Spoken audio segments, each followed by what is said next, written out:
चाहे जो मजबूरी हो, नीति सामायिक जरूरी हो। जय जिनेंद्र मित्रों, जैसे कि प्राय सभी लोग जानते हैं कि जैन धर्म में सामायिक का अपना एक अलग महत्व है। यहाँ पर हम इसी विषय में चर्चा करेंगे कि सामायिक किसे कहते हैं, यह क्यों करनी चाहिए और कैसे करनी चाहिए। सामायिक का मतलब है समता भाव, समभाव में रमन करना और सावधि योगों का त्याग करना, यानी पापकारी क्रियाओं का न करना। कब तक के लिए? तो इसके लिए दो जवाब हैं। एक तो सामायिक होती है 3 करण और 3 योग से, जो कि हमारे गुरु भगवंत करते हैं। यह सामायिक यावत जीवन के लिए होती है। और दूसरी होती है 2 करण और 3 योग से, जो कि श्रावक करते हैं।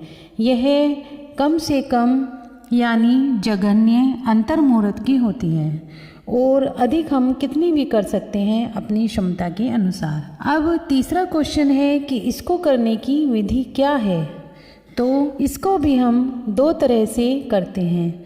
जैसे एक तो हम सामायिक के योग्य वस्त्र धारण करके, मुख वस्त्रिका लगाकर और फिर गुरु वंदन करके करीमी भंते का पाठ पढ़ लेते हैं और सामायिक का समय पूर्ण होने पर 9वां सामायिक व्रत यह पाठ पढ़कर अपनी सामायिक को खोल लेते हैं।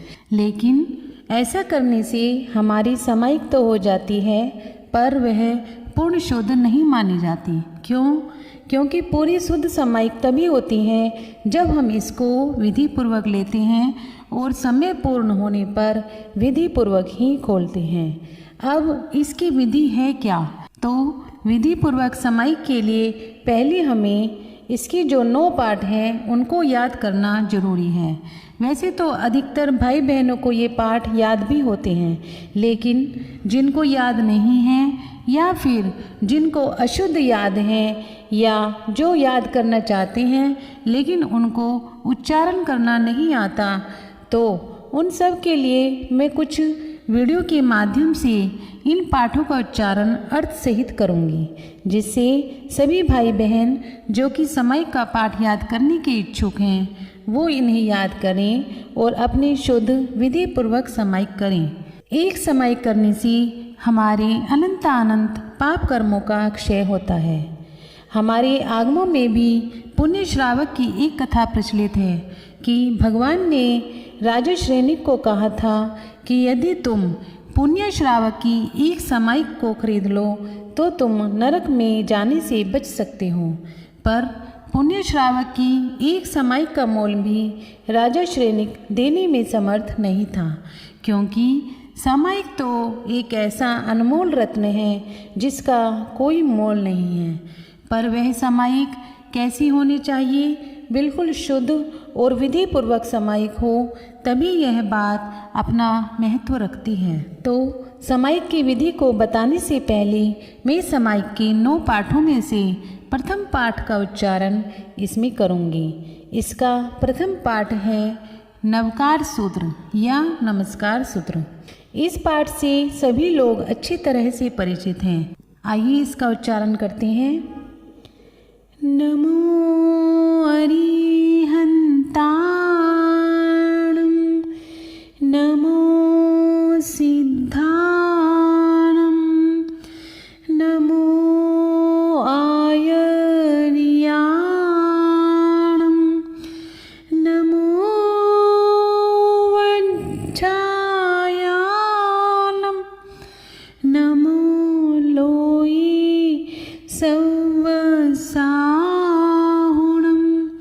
ऐसो पंचे नमोकारो सर्व पावपणासनो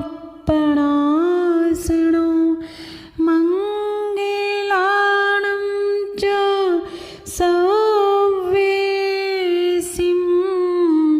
परमं हवै मंगलं, परमं हवै मंगलम।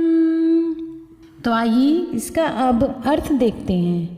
जब हम कोई भी पाठ पढ़ते हैं तो हमें उसका अर्थ भी पता होना चाहिए, क्योंकि जब तक हमें किसी पाठ का अर्थ मालूम नहीं है तो हमारा ध्यान अच्छी तरह से उस पाठ में नहीं लग पाता। तो आइए इसका अर्थ देखते हैं। नमो अरिहंताणम, अरिहंतों को नमस्कार हो।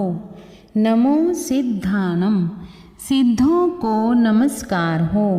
नमो आचार्याणम, आचार्यों को नमस्कार हो।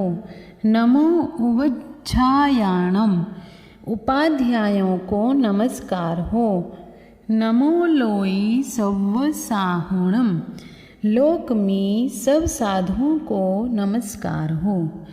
ऐसो पंच नमोकारो, यह पांचों को किया हुआ नमस्कार सव पावप, सब पापों का नाशनो, नाश करने वाला है। मंगलाणम चे सव्वेसिम, और सब मंगलों में परमम हवई मंगलम, मुख्य मंगल है। यानी ये जो 5 परमेष्टि हैं, इन पांचों को किया हुआ नमस्कार सब पापों का नाश करने वाला है और सब मंगलों में प्रथम मंगल है। अरिहंत भगवान किसे कहते हैं? अरिहंत भगवान जो कि 18 दोष रहित 12 गुण सहित है, जिनके 4 कर्म अभिशेष हैं और 4 कर्मों का क्षय हो चुका है, जिन्हें केवल ज्ञान की प्राप्ति हो चुकी है, उन्हें अरिहंत भगवान कहते हैं। सिद्ध भगवान किसे कहते हैं? सिद्ध भगवान जो कि 8 गुण सहित हैं, जिन्होंने अपने 8 कर्मों का क्षय कर दिया है और जो मोक्ष में जाकर सिद्ध बुद्ध मुक्त हो चुके हैं, उन्हें सिद्ध भगवान कहते हैं। आचार्य महाराज किसको कहते हैं? आचार्य जी महाराज जो कि 36 गुणों सहित हैं और जो कि 5 आचार का स्वयं पालन करते हैं और दूसरों से करवाते हैं, उन्हें आचार्य महाराज कहते हैं। उपाध्याय जी महाराज किसको कहते हैं? उपाध्याय जी महाराज जो कि 25 गुण सहित हैं, 11 अंग 12 पांगों के जानकार हैं, उनको उपाध्याय जी महाराज कहते हैं। साधु जी महाराज किसको कहते हैं? साधु जी महाराज जो कि 27 गुण सहित हैं और जो 5 महाव्रतों का शुद्ध पालन करते हैं, उन्हें साधु महाराज कहते हैं। इस प्रकार से सामायिक लेने का ये प्रथम पाठ है। जय जिनेंद्र।